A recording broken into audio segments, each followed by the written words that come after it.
So this video is about parental response. That's when we respond to something that happens with our children. We could either respond too firm or too kind. So let's say a small child skins his knee and the parent says, "Suck it up," or big boys don't cry, stop your crying, stop your whining. What is it that teaches the child? Denial of feelings, men don't cry, and the child feels like he's alone in the world and he's completely independent.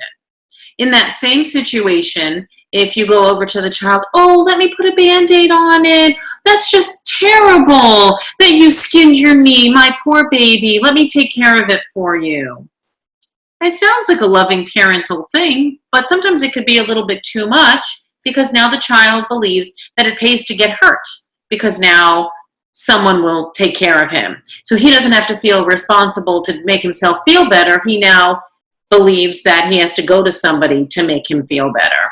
Also, it creates, I am dependent on someone else, that he can't take care of himself. So one of the things that you can do is, "Oh, that looks like that might hurt." This is teaching empathy. This is teaching a more effective way of addressing these small hurts. And this can be done with teenage situations as well as little kid situations. But in the situation of the skinned knee, we're going to say things like, "Oh, that looks like it'll hurt.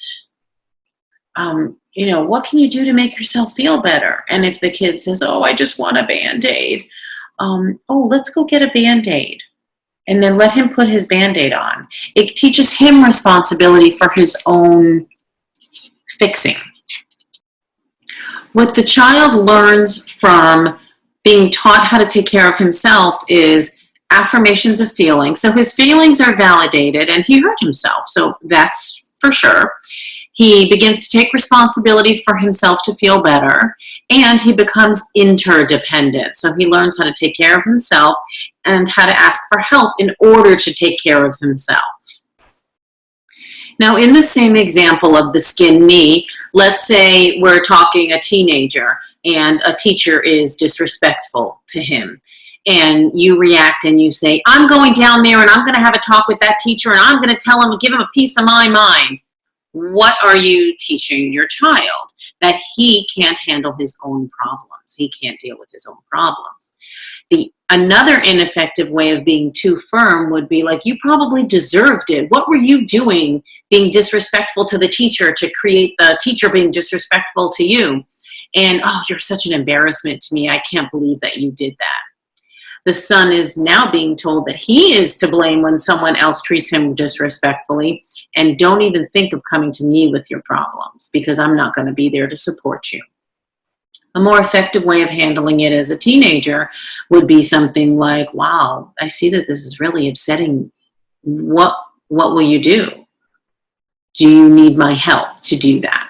So you tell the child, "What will you do?" Ask them, not tell them. "What will you do? And do you need my help to fix the problem?" Now, let's say the same scenario, 10 years later, and the child is now 25 years old. He's at work, and his boss is now being a bully or disrespecting him in some way. If we don't teach them the skills to help themselves when they're little with a skinned knee or when they're 15 with a disrespectful teacher, then when they become a person in the workforce and something happens, they're not going to know how to handle it, or they're going to handle it in an explosive way. Either way, it's not the healthy way of handling conflict. So let's teach them how to think for themselves in this situation first.